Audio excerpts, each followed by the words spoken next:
빼고 우리 다 다룬 거 아닙니까? 그때 말입니다. 우리가 원했던 일은 아닌데 그렇게 되네요. 네. 정말 해군 노. 안 됩니다. 예. 자, 밀리터리 사이언스의 심연 만나 본 게임을 본능으로 곧장 진격해 보도록 하겠습니다. 안녕하세요. 저희는 본 게임 2의 SG입니다.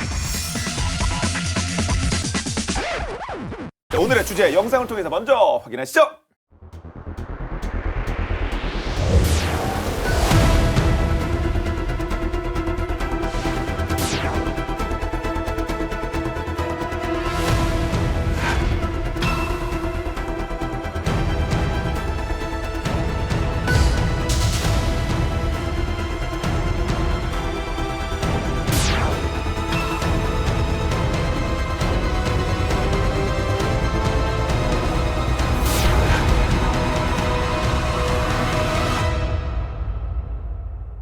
러우 전쟁이 우러 러우 전쟁이 장기전 형태로 이어지고 있는 가운데 세계 각국이 이번 전쟁을 통한 미래 전장 환경, 미래까지 나옵니다. 미래 전장 환경의 변화에 관한 연구와 분석이 한창 진행 중이라고 하는데 여기서 앞서도 잠깐 그 멘트에서 언급드렸던 것처럼 디지털 전투 이게 주목받을 수밖에 없는 거죠. 세계에서 제일 앞선 군대가 미국 아니겠습니까? 근데 미국이 각종 앞선 첨단 기술, 그다음에 전투 노하우를 통해서 사실은 미국이 꿈꿔온 전쟁 중에 대표적인 게 네트워크 중심전이라는 게 있어요. 영어로 이제 그 NCW라고 하는데 네트워크 센츄리 워페라고 하는데 이거는 뭐냐면 그 병사, 그다음에 부대, 그리고 주요 장비도 우주 공간부터 육해공이 다 망라가 된 이런 것들이 서로 유기적으로 연결이 돼서 데이터 링크를 통해서 서로 정보를 교환하고 지시를 하고 일종의 이제 그물망처럼 연결된 이러한 전쟁을 이제 추구를 해왔는데 그게 이제 바로 네트워크 중심전인데 이게 바로 이 우크라이나전에서 1년여 만에 현실이 되고 있다. 이제 그런 얘기가 나오는데 전문가들의 이제 주목을 본격적으로 받은 건 지난 2003년 이라크 전쟁이었는데 그때 이제 미군이 여단급 이하의 전투 지휘 체계 이거를 이제 FB-12라고 그러는데요. 이거를 이제 도입을 해서 일선 장교들이 이제 컴퓨터 네트워크를 통해 가지고 본인 적군 위치를 실시간으로 파악을 해서 이를 화면을 통해서 이제 공유를 할 수 있게 된 게 이제 네트워크 중심전의 본격적인 시작이라고 이제 우리가 이제 평가가 되는데 사실 그 뿌리는 어디까지 거슬러 올라가냐면 그 유명한 이제 91년 걸프전. 이제 걸프전이 보면 그 십자선이 맞춰지면 거기에 이제 미사일이나 폭탄이 날아가서 이제 정확히 명중하는 이제 그게 이제 많은 분들의 뇌리에 박혀 있는 이제 걸프전의 모습인데 사실 그렇게 정확히 때리려면 무슨 뭐가 필요합니까? 우선 적군이나 적의 무기나 시설이 정확히 어디 있는지 알아야 때릴 거 아니에요. 그렇죠. 그러니까 이 정확한 정보 파악과 판단 이게 이제 전제가 돼야 되는 것인데 걸프전 때 사막의 폭풍 작전의 경우 이 목표, 표적의 사진을 받아가지고 이거의 이제 좌표, GPS 좌표를 입력을 해서 여기에 이제 폭격기나 전투기 요게 이제 임무를 하달합니다. 그러면 일단 표적에 접근을 하면 이 TV 카메라 또는 적외선 카메라 등을 통해서 이 표적을 확인한 뒤에 그 뒤에 이제 그게 맞다 그러면 이제 때리도록 지시를 내리는 이제 그러한 식으로 이제 전투가 이루어졌었죠. 그래서 이게 이제 핵심은 시간이 점점 짧아진다는 거죠.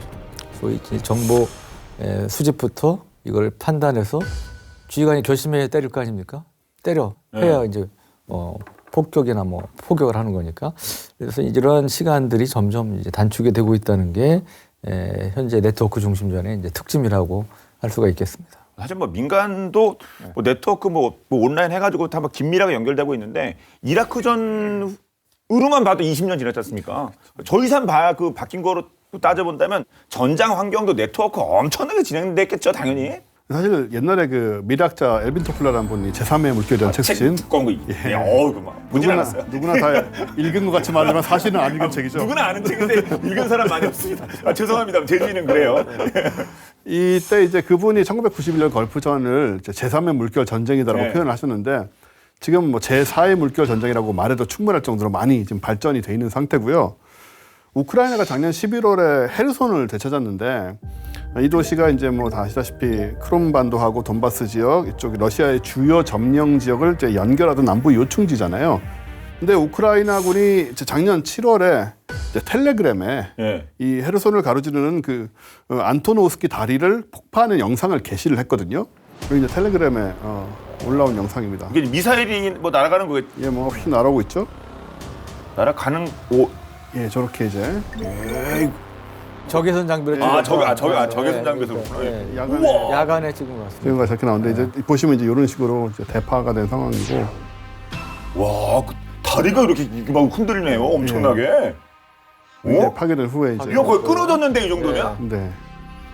와. 이게 이제 날라온 게 그 유명한 그 하이마스죠. 네, 저희도 몇 번 다뤘던. 그 고속 기동 보병 로켓 시스템 하이마스가 날라온 거고요. 이 다리는 드니프로강 하류의 그 1.4km짜리 교량인데 헤르손의 주도인 헤르손하고 남부 러시아 점령지를 잇는 유일한 통로였습니다. 예. 근데 이걸 이제 깨버렸으니까 러시아 입장에서 되게 불편하게 된 거죠. 근데 중요한 거는 이제 하이마스를 쏘는 것도 이제 어디다가 즉 러시아의 보급선이 정확하게 어디에 있고 그걸 선별해서 공격할 수 있어야 의미가 있지 않습니까? 이제 그런 거를 찾아낸 게 뭐냐? 그게 바로 델타 시스템이라는 건데요. 델타 시스템이요? 네. 아, 이건 처음인데 이거 뭐죠? 예, 이 델타 시스템은 그 러시아군의 움직임을 추적할 수 있는 전투 관리 시스템을 말하는 건데 기본적으로 뭐 동원할 수 있는 건 다 동원합니다. 군사위성, 드론 뭐 이런 것들로 일단 기본 정보를 파악을 하고요. 그다음에 시민들이 활용하는 그 러시아를 막자라는 앱이 있어요. 아, 똘똘 뭉쳤을 거 아닙니까 지금 우크라이나는. 네. 그러니까 이분들이 직접 보고한 것들 네. 정보들을 이렇게 챗봇인데 계속 올리는 거예요. 저도 그 T90 두 대 지나가는 거 봤는데요. 제 위치는 그런 거죠. 여기 예. 용산고등학교 뭐 이런 거 아닙니까? 그렇게 이제 계속 이제 올리는 정보들을 이제 취합을 해가지고 그 디지털 지도에 러시아군의 위치를 계속 표시를 해주는 거죠. 그리고 또 병력이 얼마나 되고 장비가 어떤 건지 같은 것도 다 정리가 계속 돼 있는 상황이기 때문에 이제 이거를 사실은 미군과 나토도 공유를 하고 있습니다. 이 예. 델타 시스템을 공유를 해서 현재 전쟁의 현황을 정확하게 파악하고 있기 때문에 이게 가능했던 거죠. 뭐 적의 움직임을 추적하는 시스템 이거 정말 막 궁극의 시스템인 것 같은데 이거 막 그 우크라이나 전쟁 시작된 다음에 막 급하게 막 뚝딱 만들어버린 겁니까? 그건 아니고요. 네. 이 델타 시스템이 뿌리는 어디냐? 나토입니다. 아 그래요? 북대서양 조약기구가 네. 이제 구소련 등에 대비해서 이제 대응하기 만든 건데 우크라이나 전쟁을 계기로 이제 비로소 이제 실전에 투입된 이제 그런 시스템이 되겠습니다. 예. 사실 뭐 저희가 예전부터 지피지기면 뭐 백전불태인가요? 막 그렇잖아요. 네. 근데 이거 다 보는데 정말 워낙 그 전력 차이가 나서 그렇지 이거 엄청 유리한 거 아닙니까? 이렇게 되면? 그렇죠. 사실 개전 초기에 러시아군이 우리 일반적인 예상을 크게 벗어나서 고전했잖아요. 엄청 사실 네. 망신당했죠. 네, 엄청난 망신을 당하면서 피해도 크고 그랬는데 이게 이제 우크라이나가 델타 시스템을 통해서 러시아군 표적을 식별한 다음에 이제 미사일이라든지 드론 또 뭐 포격까지 아까 말씀하신 이제 하이마스 같은 경우도 이제 유도로켓은 사실 미사일과 비슷한 건데 어찌든 이제 포격이죠 그것도 이런 것들을 통해서 파악된 러시아군을 추적해서 이제 괴멸을 시켰기 때문에 그런 피해가 생긴 것인데 우크라이나 국방부에 따르면 이 델타 시스템을 통해서 식별한 러시아군 이동이 어느 정도냐 1,500회에 달했다고 합니다. 상당한 숫자고요. 이 가운데 이제 수백 개의 표적을 48시간 그러니까 이틀 내에 파괴를 했다고 합니다. 예. 근데 우크라이나가 땅도 넓고 뭐 기반 시설도 많이 공략당했는데 그래도 이렇게 뭔가 네트워크 연결되는 거 좀 뭐죠? 그 일론 머스크 그 스카이 뭐죠? 그 이름 뭐더라? 스타링크. 스타링크 그거 아니겠습니까 역할이? 그렇죠. 사실 이게 굉장히 중요한 역할을 지금 하고 있다고 보여지고요. 전쟁 초기에 원래 침공하는 쪽은 처음에 이제 미사일이나 이런 걸로 바로 이제 전력이나 에너지나 통신 분야 기반 시설을 공격하고 시작하잖아요.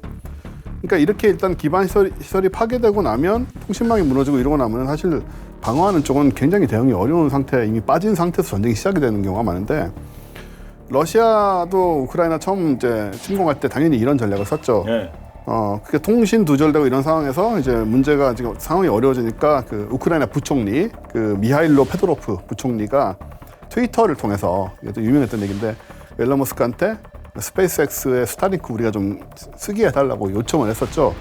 거기다 이제 일론 머스크라는 사람은 이런 요청이 들어오면 바로 답을 하는 사람이잖아요. 뭐 주변과의 의논 같은 거 없고 이사회의 결의 같은 거 없고 그래서 알았다 해가지고 바로 제공을 하게 됐습니다. 스타링크는 되게 작은 위성이죠. 하나 무게가 227kg이니까 아 그러네요. 엄청 굉장히 작은 위성이고요. 근데 많이 쏘는 거죠. 12,000개를 쏴가지고 지구 저궤도인 이제 550km 정도에 띄워놓고 전 세계 인터넷망을 촘촘히 연결하는 것을 이제 목표로 하고 있습니다. 아직 뭐 다 올라가지 않은 것 같은데 이게 이제 커버하는 지역에서는 안테나하고 셋톱박스만 있으면 뭐 광통신망이나 기지국 중계기 같은 기존의 인프라가 없어도 전 세계 어디에서나 통신이 가능해지는 거거든요. 인터넷 통신이. 그리고 셋톱박스 같은 경우에는 이 우크라이나 부대들은 상자나 쓰레기통에 담아서 이렇게 쓰고 있는데 이게 안 들키려고 혹시라도 이제 모양이 좀 공격당하면 안 되니까요. 예, 그래가지고 이제 일종의 위장을 해가지고 쓰고 있는 상황인데 우크라이나에 지금까지 3만 대 가량의 스타링크 셋톱박스가 공급이 됐대요. 예. 그리고 또 독일이 앞으로 1만 대를 추가 지원한다고 합니다. 그러니까 스타링크가 우크라이나군에게 뭐 야전 통신망이라고 될까요? 하여튼 그 통신망을 그 군 쪽에 제공하고 있다면 그렇게 보면 되는 겁니까? 그렇죠. 사실 스타링크가 천문학자들은 지금 우려를 많이 하거든요. 왜냐하면 왜요? 너무 많이 떠가지고 천문학자들이 보는 망원경을 가려요. 스타링크가. 만몇 개가 막 엄청난 속도로 막 돌아다니면 뭐 그럴 것도 같네요. 좀 점점 심각한 문제가 되고 있긴 한데 또 이런 식의 도움을 주니 마냥 반대할 수도 없는 것이고. 그러게 이 사태는 좀 진정이 되고 안정이 돼야 뭐. 네, 그래서 지금 따져보겠네요. 얘기가 복잡하긴 한데요. 우리 뭐 알던 얘기들, 러시아군의 전차나 뭐 장갑차를 격파하던 드론들 운영한 거, 그리고 그 러시아 해군의 자존심으로 불렸던 흑해 함대 기함, 그 모스크바함 침몰 여기도 드론이 들어갔는데. 그런 부분도 사실은 스타링크의 위성 인터넷에 기반을 한 것이다. 이제라고 볼 수 있고요. 반면에 그럼 러시아군은 어떤가? 네. 러시아군은 이제 일반 휴대전화나 구선 이제 무전 있잖아요. 그런데 의존한 그 비암호화 통신을 심지어 씁니다. 암호조차 쓰지 않고 있는. 예, 대대장님 도착하셨어요? 그래서 이게 이제 도청이 그냥 되고 이러니까 네. 장군들이 포격을 맞고 죽어나가는 상황이 벌어지거든요. 저는 그래서 뭐 아주 높은 분도 뭐 이렇게 뭐 2차 대전 이후로 뭐 높은 사람이 뭐 이렇게 희생당했다 그게 그런가요? 그래서 그러니까 그분들이 어디 있는지 알면 안 되잖아요. 적군이. 근데 이게 노출이 된 상황이고 한편 우크라이나군은 이제 계속 이제 스타링크를 잘 활용을 해가지고 심지어는 전후방간 통신하고 물자 배급에도 다 쓰고 있대요. 이 통신망을. 예. 그래서 해외로부터 지원된 무기나 이제 물자들을 조율하고 배분하는 효율성에도 엄청난 효율을 보이게 해서 미군 담당자들이 놀랄 정도로 하고 있다고 합니다. 예, 뭐 궁하면 통한다고 진짜 어려운 상황에서 그걸 해결하고 해서 가지고 있는 뭐 리소스 정말 잘 쓰는 것 같습니다. 그러면 반대로 이렇게 저희가 스타링크 하고 있으면 러시아가 그 스타링크 그거 어떻게 하면 될 거 아닙니까? 당연하죠. 전쟁 시에 상대편의 중요한 역할을 하는 게 항상 제1 공격 목표가 되는 거죠. 네. 그러니까 러시아도 바보가 아니고 또 뭐 전자전 능력도 있고 그러니까 당연히 이제 강력한 방해 전파를 스타링크를 향해서 쐈다는 거죠. 그런데 그 결과는 매우 참담한 안 통했대요? 러시아의 실패. 그러니까 뭐 이게 고장 난 다음에 좀 나중에 어떻게 수리했다 뭐 이런 개념이 네. 아니고 그 간단하게 스페이스X에서 소프트웨어를 간단하게 한 번에 업그레이드하면서 패치 한 걸로 해서 보안 패치 한 번 하고 됐나요? 전자전 공격을 무력화했다는 거예요. 그래서 이게 미 국방부 장관실에 이제 전자전 국장인 데이브 트램프라는 분이 있는데 이 양반이 뭐라고 그랬냐면 전자전 전문가 입장에서 스타링크 대응은 너무나 환상적이었다.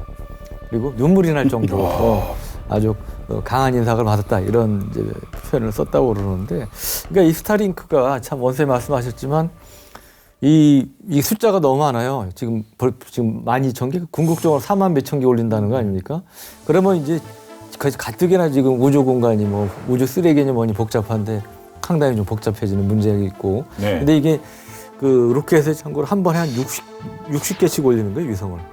그러니까 이게 이제 10,000개 이상씩 올라가는 게 가능한 이제 그런 상황인데. 물고기가 뭐 알라트시 물속에 알라트시, 그렇죠. 퍼져나가는가 보죠. 근데 사실은 중국이 대만에 실제 침공할 때 할 경우 여러 가지 우려할 사항들이 있죠. 뭐 대만의 험악한 산악지형이라든지 뭐 여러 가지 있지만 그 중에 이제 새로운 고민거리 생긴 게 바로 스타링크라는 거죠. 근데 그 스타링크의 위성 인터넷을 기반으로 운영되는 우크라이나의 어떤 뭐 그 전략적인 어떤 그 장치들 또 어떤 게 있는지 궁금해지네요. 포병대 우버 앱이라는 게 있습니다. 외국 나가면 가끔씩 우버 쓰잖아요. 택시 부르는 엄청 식으로. 쓰죠. 예. 요거는 GIS 아르타라는 건데 지휘 통제 프로그램입니다. 포병대 우버 앱이라는 이름에서 약간 어떤 용도를 짐작은 할 수 있지만 이거 가칭 이게 좀 농담이나 그런 그렇죠. 포병대 우버 앱이면요. 별명이죠. 이거는 우버에는 원래 이제 승객이 배차를 원할 때 되게 가장 가까운 곳에 택시, 우리나라도 그렇지만 가장 가까운 곳에 있는 택시를 이제 배차를 하게 되는데 차를 요것도 우버 앱이랑 비슷하게 목표를 식별한 뒤에 정찰 드론, 거리 측정기, GPS, 스마트폰, 그다음에 나토가 제공한 레이더 같은 것을 통해서 적의 위치를 완벽히 이제 딱 찾아내면 목적지. 네. 그런 다음에 이제 AI 알고리즘을 통해서 주변에 뭐 이것저것 무기가 있을 거 아니에요. 우리 쪽 무기가, 그러니까 우크라이나 쪽 무기가, 박격포니, 미사일이니 드론과 같은 공격 무기들 중에 가장 가깝고 적합한 아이템을 신속히 결정을 해버리는 거예요. 가장 가까운 우버 차 부르는 것처럼. 네네. 아, 그거 신기하네요. 그래서 포병대 우버앱이구나. 그래서 그렇게 불리는데, 근데 이게 얼마나 효율적이냐면 보통 이제 재래식 방식으로 하면 적의 위치를 보고받은 후에 그 다음에 뭐 공격 기시하고 판단하고 하는데 보통 한 20분 정도는 걸린다고 합니다. 그렇겠죠, 사실. 네, 그렇죠. 예. GIS 아르타 이거는 최소 30초에서 2분 내로 끝난다고 하니까 그 어마어마한 단축이죠. 이렇게 공격을 신속하게 할 수 있을 뿐만 아니고 이제 포를 모으지 않고 흩어진 뒤에 여러 방향에서 또 공격을 할 수 있다는 이런 장점도 있고, 그 다음에 목표물에 명중하는 시점을 계산해서 다른 위치에서 동시에 공격이 가해지도록 해서, 이러면 이제 여기저기서 포가 또 날라오니까 아군 위치가 잘 노출이 되지 않는 이런 장점도 있고, 그래서 반격에 혼선을 줄 수 있다. 우크라이나 전장에서 실시간으로 전장을 가시화한 델타 시스템을 눈으로 보고 또 서방의 첨단 무기인 타격 체제를 뭐 근육으로 본다면 이 지휘 통제 GIS 아르타는 이걸 이제 연결하고 통제하는 일종의 그 두뇌, 신경계 같은 것으로 이제 비유할 수 있을 것 같아요. 아, 예. 그 말씀 들어보니까 정말 포병대 우버 앱이 될 것 같은데요. 그럼 이 원래 명칭은 GIS 아르타인데 이게 활용된 어떤 뭐 성공 사례 뭐 이런 것 조금 더 있을까요? 그동안 이제 그 외국 언론을 통해서 몇 차례 보도가 됐는데 대표적인 게 작년 5월 8일에 있었던 일인데, 그때 우크라이나군이 세베르스키 이제 도네츠 강을 건너려는 러시아군을 이제 여러 차례 공격을 해서 70대 이상의 전차, 장갑차를 파괴하고 병력의 경우는 1000에서 1500명. 그러니까 뭐 대대급 이상, 거의 우리로 얘기하면 거의 연대급 정도 되겠죠. 1000에서 1500명이면. 예. 그러니까 이 병력을 전멸을 시켰다는데, 그때 이제 1등 공신이 바로 원세님 좀 전에 설명해 주신 GIS 아르타였다고 합니다. 당시에 이제 러시아군이 이제 루안스크 지역의 벨레고로프카 공격을 위해서 세베르스키 도네츠 강을 꼭 건너야 하는 이런 상황이었는데, 그때 이제 그 드론 등을 통해서 이제 정찰한 결과 작전 예정 지역에 그 우크라이나군의 뭐 진지라든지 병력 이런 것들이 없어가지고 이제 나름 안심하고 이제 도강을 이제 결정을 했던 건데, 그런데 이게 작전에 투입된 그 러시아군 병력의 한 3분의 2 이상이 도강에 성공한 직후에 이제 상황이 이제 아까 말씀드린 그런 쪽으로 급변을 했다는 것이죠. 그럼 이게 어떻게 가능했느냐? 우크라이나군이 이제 사전에 이 작전 아까 말씀드린 그 예정 지역의 정확한 GPS 좌표를 파악을 하고 있었고, 지형 당연히 이제 알고 있었고, 그래서 이거 여기에다가 뭐 대전차, 미사일, 로켓, 우리로 얘기하면 K4 같은 이제 고성 유탄 발사기, 그리고 박격포, 장갑차, 전차, 온갖 화력을 다 퍼부은 거예요. 마치 순번을 정한 것처럼 질서정연하게 공격하고 후퇴를 이제 반복을 하면서 타격을 하니까, 또 이 GIS 아르타를 통해서 이게 정확하게 이 전장 정보를 실시간으로 확인하면서 상황에 걸맞는 타격 수단을 정해서 타격을 소위 쪽집게 타격을 한 거죠. 그러니까 그야말로 우리 얘기하면 안타로 따지면 적시타 같은 거죠. 타임리히트. 아, 그렇죠. 주작 꽉 채워놓고. 그렇죠. 예. 그래서 그런 식으로 타격을 가했기 때문에 아까 말씀드린 러시아군이 이제 엄청난 피해를 입었다는 거죠. 예. 러시아는 뭐 당연히 군사력으로 전 세계 2등일 테고 우크라이나가 뭐 20몇 위 정도 한다는 거로 들었는데, 그 상대하는 게 다 보면 하나하나 분석해보면 이유가 다 있어요. 그렇죠. 사실 뭐 다윗인 우크라이나가 골리앗인 러시아를 상대로 한다고 볼 수 있는데, 우크라이나군이 GIS 아르타를 적극 활용을 해서 일련의 전투 행위가 기존의 지휘 체계를 통한 보고 및 명령 하달 과정이 생략된 상태에서 소위 선조치 후보고 형태로 진행이 됐다는 거예요. 아, 이거 우리 모두가 하고 싶어하는 거 아닙니까? 선조치 후보고. 하지만 군대에서는 굉장히 위험하고 절대 안 되는 건데, 중소대장급 야전 지휘관들이 그 전술 통신망을 통해서 확인된 정보를 바탕으로 자기 판단에 따라서 그만큼 이제 들어온 정보가 정확하다는 그 믿음이 있어야 되죠. 자기 판단에 따라서 직접 전투를 벌이거나 화력 지원 형태로 전투에 개입을 하게 됐었고요. 그렇게 빨리 이루어지니까 그 결과로 이제 우크라이나군이 러시아군의 파상 공세를 저지할 수 있었고 심지어 이제 전열 재정비 후에는 반격이 가능했다 이렇게 평가가 되는 거죠. 예. 그러니까 야전 지휘관, 뭐 지휘차, 이 정말 이 말단에 있는 분들까지 그렇게 책임감을 갖고 본인의 판단에 따라서 어떤 지휘 통제를 하면 그러니까 정말 일당백이 나오는 거네요. 그렇습니다. 이런 방식이 사실 미군이 추구하는 또 이 어려운 용어로 써서 죄송합니다만 이제 모자이크전. 모자이크전이요? 예, 이런 게 최신 전쟁 개념이 있는데 이게 뭐냐면 이제 모자이크전은 지난 2016년에 미국의 우리 전에도 다뤘던 다파하고 있죠. DALPA 우리말로 하면 이제 방위 고등 연구 계획국이라는 이 첨단 기술 등을 테스트하고 발전시키는 또 그래서 일부는 이제 미군에 적용하는 이제 그런 기구가 있는데 여기서 제시한 이제 미래 전쟁 수행 방식이자 새로운 군사혁신, 영어로 이제 RMA라고 하는데요. Revolution in Military Affairs 약어인데 이게 이제 직소 퍼즐이라는 게 있는데 직소 퍼즐은 그림을 이제 완성하기 위해서는 단 하나도 짜여진 각본에서 벗어나면 안 되는 거죠. 원래 그림을 쪼개놓은 게 직소 아닙니까? 그렇죠. 그러니까 한 조각도 누락이 되면 그쵸. 안 되는 거죠, 그게. 근데 모자이크 퍼즐은 그렇지 않고 정해져 있는 게 없고 그러니까 언제든지 다른 조각으로 대체할 수 있고 또 이제 다른 형태의 응용, 변형이 가능한 이제 그런 장점이 있는 게 바로 모자이크 퍼즐인데 다파에서 얘기한 거는 모자이크 퍼즐 같은 전투 부대를 만들자. 결국 이제 중국 위협에 대응하기 위해서 이제 발전된 측면이 있습니다. 중국이 전에 얘기했던 반접근 지역 거부 전략이라든지 이런 것 통해서 이제 미국의 해공군, 항보전단 포함해서 이런 위협하는 수단도 등장하고 그러다 보니까 이제 전혀 새로운 차원의 이 전략 전술이 필요해서 이제 나온 이제 그런 개념이에요. 그래서 이제 우크라이나전에 이럼 어떻게 이게 적용이 됐느냐를 따져보면 우크라이나군 수뇌부가 이 우크라이나전 초기에 수도 키우를 중심으로 해서 일부 지역에서 이제 공격이 예상되거나 실제 공격을 받을 경우 이 전투 중인 부대에 이제 인접한 다른 전투 부대가 즉시 이제 전투에 투입될 수 있도록 이제 화력 지원을 해서 러시아군의 공격을 이제 격차한 이제 그런 사례들이 있는데 이게 바로 이제 모자이크 전을 적용했다는 것이죠. 빈 공간이 생기면 다른 걸로 이렇게 채워넣는 이제 그런 형태. 여기에 이제 주요 기술 중에 최첨단 ICT 기술, 정보통신 기술이 이제 마련 기반이 이제 있어야 되는 이제 그런 전제 조건이 있습니다. 그래서 이 모자이크 전의 가장 큰 장점은 소수의 전력으로 다수의 적 또는 이제 장비와 싸워서 이길 수 있는 영어로 이제 디시전 센트릭이라고 하는데 결심 중심의 개념을 적용하고 있다. 그래서 우리 나라 전체가 봉착한 제일 큰 현안이 뭡니까? 인구절벽 아닙니까? 그러니까 인구절벽에 따라서 대학생만 줄어드는 게 아니고 병력도 줄어드는 거죠. 그래서 이제 거기 그런 상황에 처해 있는 우리도 눈여겨봐야 할 개념이 바로 모자이크전이다. 이런 얘기들이 나옵니다. 네. 자, 그리고 앞서 스타링크 말씀드렸었는데 그 스타링크를 운영하는 회사 말고도 또 다른 민간 테크 업체도 그 회사도 우크라이나에게 많은 지원을 하고 있다면서요? 네, 지구 관측 위성을 통해서 이제 러시아군에 대한 사진과 영상을 우크라이나 정부하고 또 언론에 제공을 했던 그 맥사 테크놀로지 그리고 플래닛랩스 이런 데들이 있고요.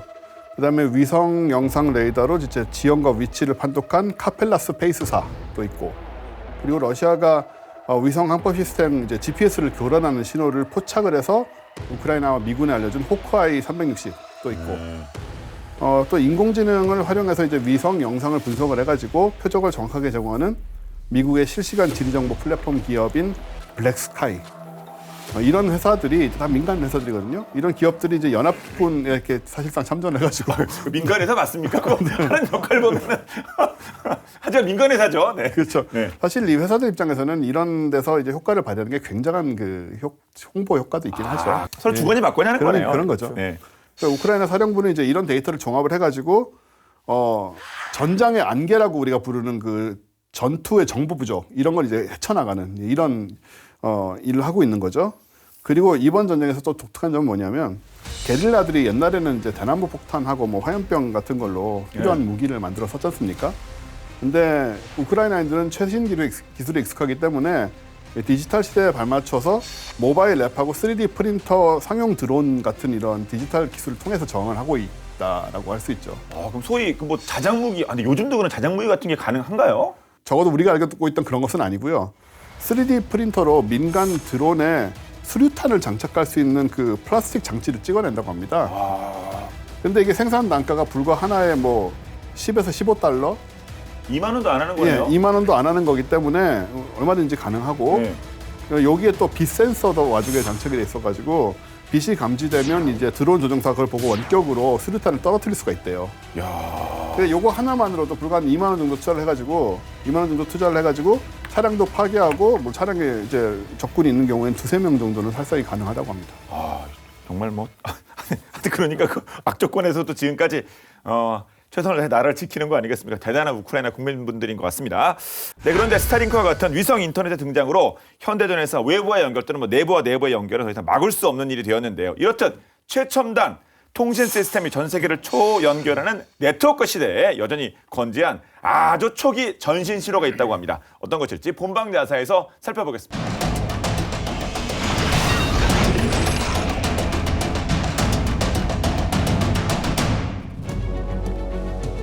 미국과 북베트남의 전쟁이 한창이던 1966년 미국의 잔악성을 알리기 위한 북베트남의 선전 방송에 한 미국인이 출연하게 됩니다. 그리고 전 세계와 미군이 그 모습을 주목하고 있었죠. 이대로 가면 국제사회에서 미국의 위상은 추락할 게 뻔했습니다. 드디어 인터뷰가 시작되고 여러 질문이 오가던 중 미국은 상황을 역전시킬 메시지를 발견하게 됩니다. 대체 무엇을 발견한 걸까요?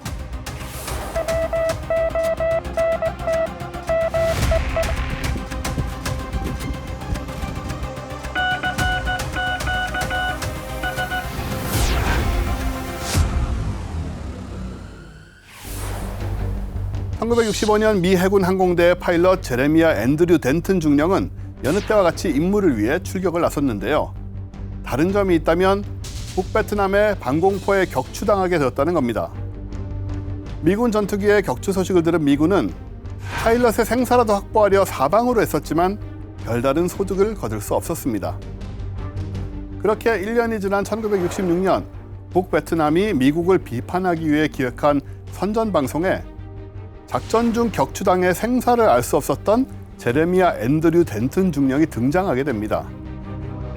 덴튼은 북베트남군의 삼엄한 감시하에 기자들의 질문에 답변함과 함께 정해진 각본대로 미군을 욕하며 나는 북베트남에서 음식과 옷, 치료를 충분히 받았다라고 말했습니다.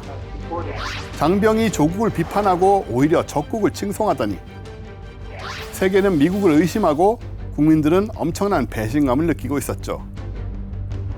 하지만 그때 인터뷰를 유심히 지켜보던 미 해군 정보부에서 이상하다 싶을 정도로 쉴 새 없이 눈을 깜빡이고 있던 덴튼의 눈을 주목했고 이윽고 숨겨진 신호를 발견하게 됩니다.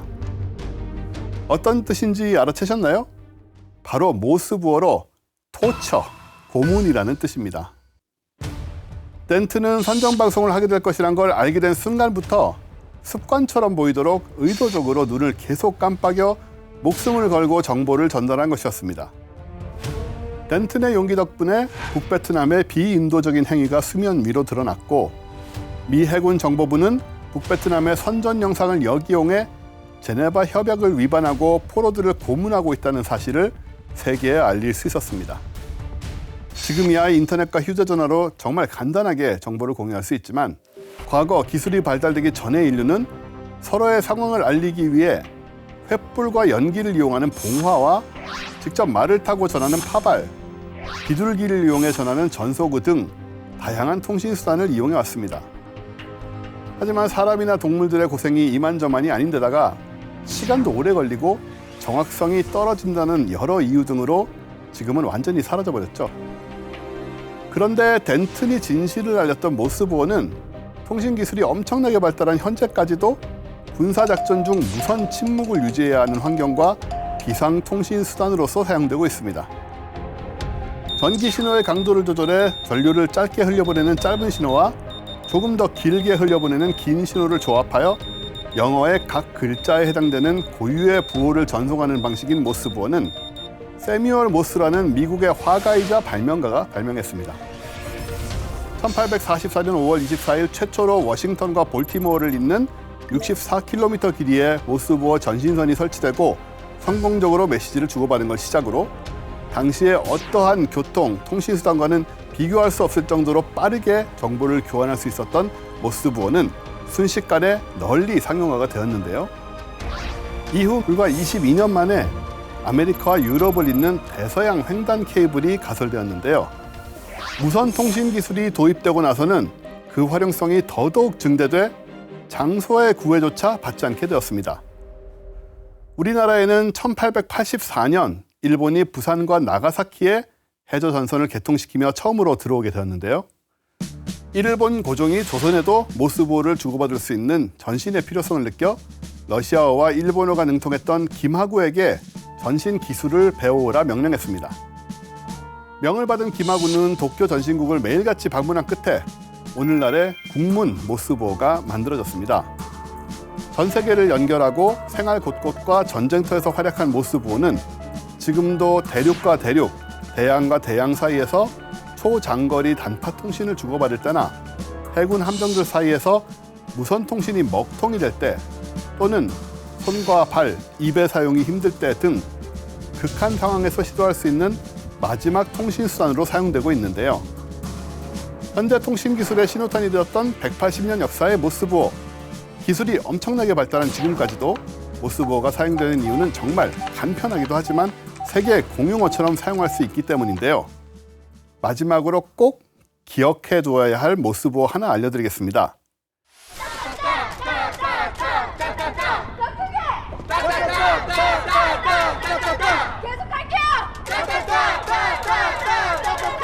짧게 3번, 길게 3번, 다시 짧게 3번. 바로 SOS입니다.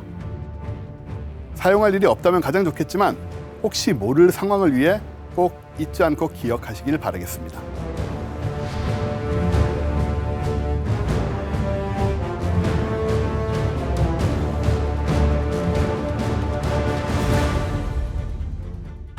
네, 참 생명력이 대단하네요. 200년 전 기술인데 아직까지도 특히 해군에서는 유용하게 쓰이고 있다 보니까. 네. 모스부호는 사실 옛날에 보면은 좀 전보 같은 거 칠 때 모스로 쳤었거든요. 그렇죠. 네. 지금은 아니더라고요. 지금은 당연히 다 이렇게 타이핑 해가지고 그냥 보내는. 우리 바코드 엄청 많이 쓰잖아요. 네. 마트에서 뭐 살 때. 바코드도 굉장히 좀 한 70년 이상 된 발명품인데. 아, 그래요? 예, 아마 그 1940년대 심지어 컴퓨터가 제대로 나오기 전에 나왔습니다. 와, 본지 10년도 안 된 것 같은 저는. 예, 요즘은 이제 QR 코드 많이 쓰지만. 예. 근데 바코드가 원래 이제 발명한 분이 모스부호를 보고 아 이런 식으로 이렇게 뭔가 그 부호를 넣을 수 있겠다 싶어가지고 좀 영감을 많이 얻었다고 해요.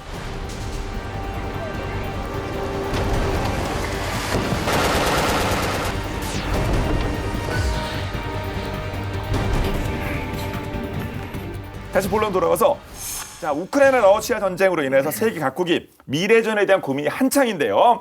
대한민국 첨단 과학기술군 아미타이거 시범 여단이 작년에 창설됐고 요즘 뭐 열심히 뭐 훈련 소식도 들리는데 맞죠? 네, 맞습니다. 그 작년 6월에 이제 육군 25사단 이하의 아미타이거 시범 여단이 창설됐는데 아예 일개 보병 여단을 통째로 시범 여단으로 이제 지정을 해서 지금 육군에서 열심히 테스트를 운용을 하고 있습니다. 그 아미타이거의 아미는 뭐 아시죠, 당연히 육군이 물론 BTS 팬도 아미지만.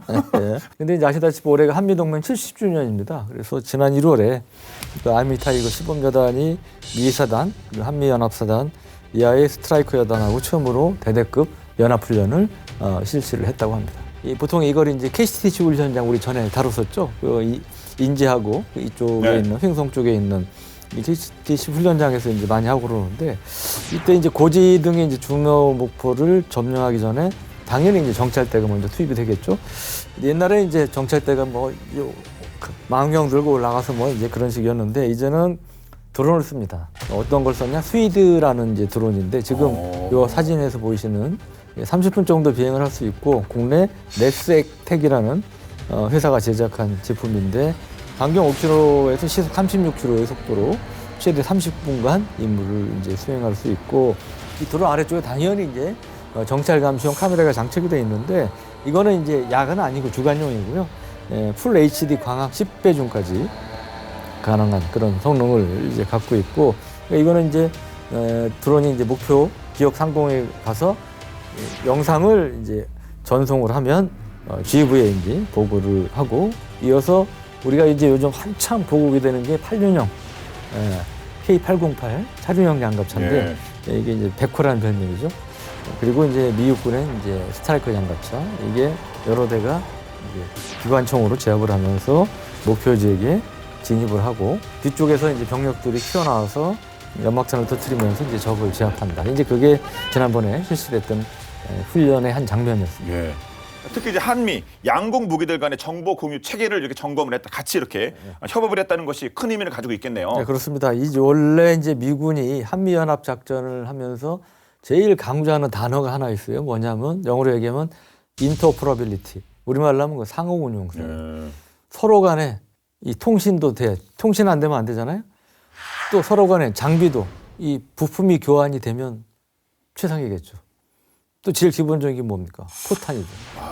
포탄, 총탄. 이거 안 맞으면 어떻게 되겠어요? 아니도 하면 옆에서 뭐 주고 그래야 될 거 아닙니까? 우리 한국군도 주고. 그렇죠. 그러니까 예를 들어 주력 곡사포가 우리 155mm인데 미군이 152mm다. 그럼 안 되죠. 안 되겠죠. 그러니까 그거는 어차피 나토 표준으로 해서 이제 서방 세계는 다 같은 국경을 대부분 이제 같은 국경을 쓰고 그렇습니다만 이번에 이제 아미 타이거하고 미 스트라이커 여단이 이제 연합 훈련한 것은 그런 면에서 유사시 한미 연합군의 어떤 상호 운용성을 증대시키는 측면에서 상당히 도움이 될 수 있는 그런 성격으로는 실시가 됐다고 합니다. 앞서도 말씀하셨다시피 우리가 인구가 급격히 줄고 있는데 아미타이거가 이거 뭐 분명한 해법이 될 수는 있겠죠? 그렇습니다. 우리 그 전 MC께서 군에 계실 때 한국군 병력이 한 60몇만 되지 않았나요? 60만으로 저는 뭐 기억하죠. 그렇게 배웠죠. 그러니까 옛날 뭐 65만에서 점점 줄고 지금 몇 만인 줄 아세요? 50만. 역시 정확히 알고 계세요.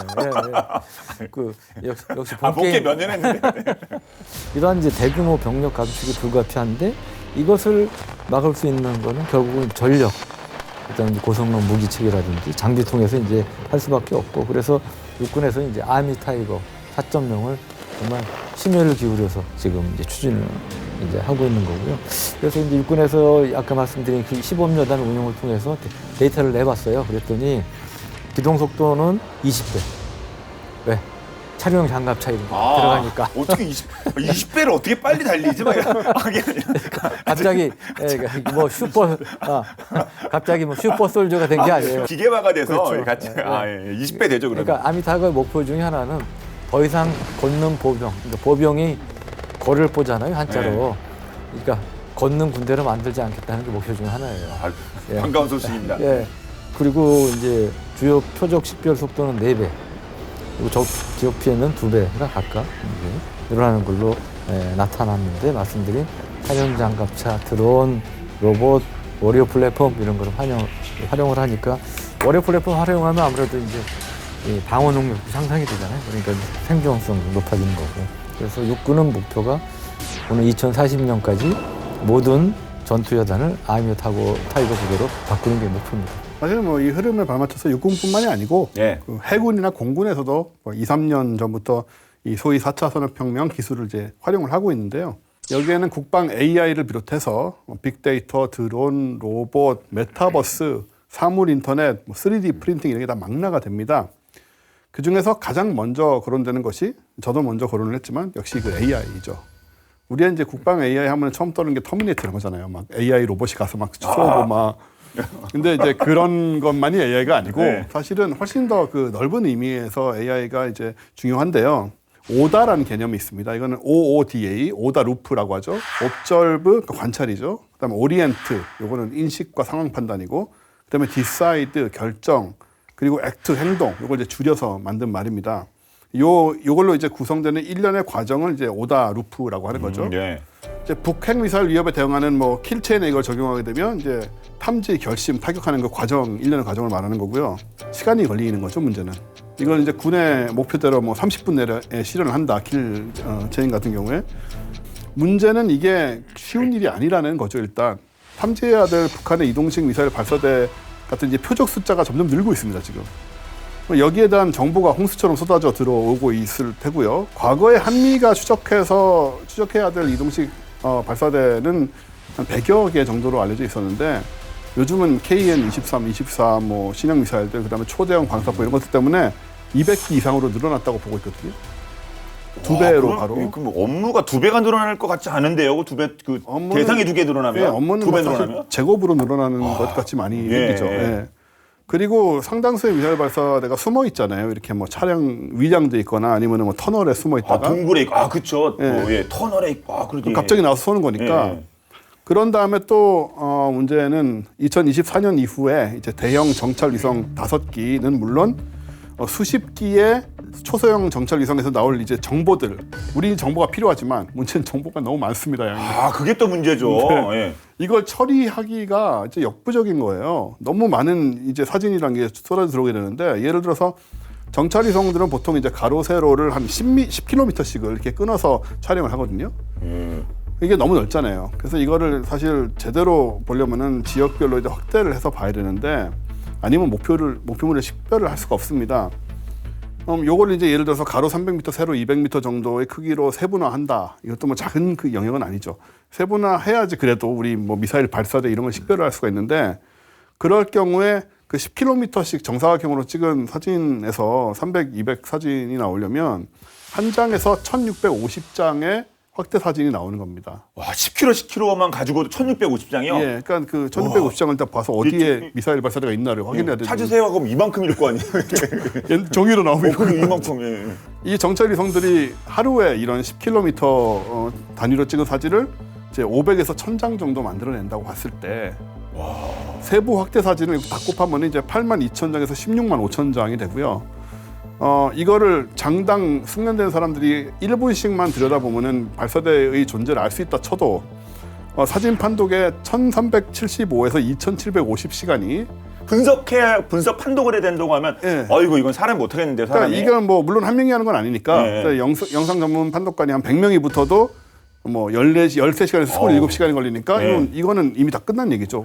목표가 30분이라고 하셨잖아요. 그러니까 안 되겠네요. 그래서 바로 이런 걸 잘할 수 있는 게 AI인 거죠. 이게 지금 AI가 없으면 활용을 안 하면 안 되는 게, 아까 말씀하셨지만 발사대만 숫자만 늘어난 게 아니고 북한이 정말 기발한 방식으로, 희한한 방식으로 막 희한한 데서 발사하잖아요. 예를 들면 지난번에 저수지에서 SLBM을 쏜다든지. 그리고 아까 뭐 터널 말씀하셨지만 최근에 이제 고체 연료 ICBM 화성 10회량을 처음으로 쐈는데, 그때도 보면 도로 터널 안에 숨겨져 있다가 나와서 바로 쏘는 그런 형태를 이제 공개하기도 했고요. 그래서 이게 그 4.25 사업으로 대형 위성 5개 올라가는 거 외에 그 초소형 위성이 이제 30개 이상이 이제 2030년대 초반까지 이제 올라갈 텐데, 거기에서 쏟아질 정보의 양은 정말 정확히 지금 가능할 수가 없습니다. 아까 원쌤 말씀하신 건 한 예고, 그렇기 때문에 정말 AI가 아니면은 감당할 수가 없다. 자, 오늘 미래 전쟁의 서막 러시아 우크라이나의 디지털 전투에 대해서 분석, 동시에 또 우리의 과제까지 살펴봤는데요. 자, 끝으로 한 말씀씩 부탁드리겠습니다. 적어도 기술적인 부분에서만큼은 보수적이면 안 된다.